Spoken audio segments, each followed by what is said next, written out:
You might recognize this screenshot. It comes from the popular 80s comedy movie, 16 Candles. Of course, this was meant to be funny, but for many people, especially those with disabilities, this is a reality. One of my recent publications in the Journal of Sex Research has actually shown this. In fact, I found that over twice as many adults with lower cognitive abilities reported not knowing if they had ever had sex. This is clearly shocking, and the evidence suggests that it's because of poor sex education. In the United States, sex ed curriculums are based on what's believed to be age appropriate. But that doesn't necessarily mean that it's developmentally appropriate. This is even more important for populations with disabilities who've been historically excluded from sexual health research, which is the research we use to inform our sex education policies and programs. So it's for this reason that I've chosen to study the sexual health of populations with disabilities in the United States for my dissertation.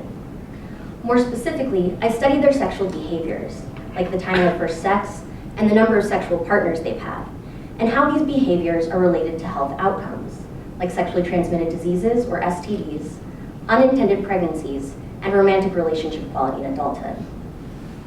So far, my results show that while people with the most severe disabilities have sex later, the majority of people with disabilities start having sex at about the same age and have just as many sexual partners as their peers without disabilities. But while their behavior is similar, their health outcomes are not. I'm finding that even though they start having sex at the same age, some populations with disabilities are actually more likely to have an STD in their lifetime.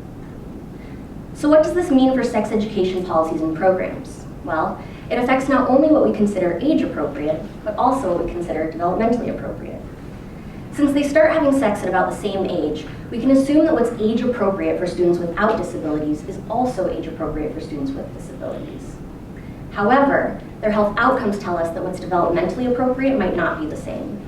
Populations with disabilities may need more focused sex education to prevent things like STDs, because the evidence suggests that they're at greater risk.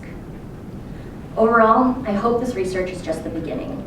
I hope we can continue to learn more about sexual health to ensure that all people have access to both age and developmentally appropriate sex education. This will help us make sure that adolescents in our country not only know if they've had sex, but also how to stay safe when they do. Thank you.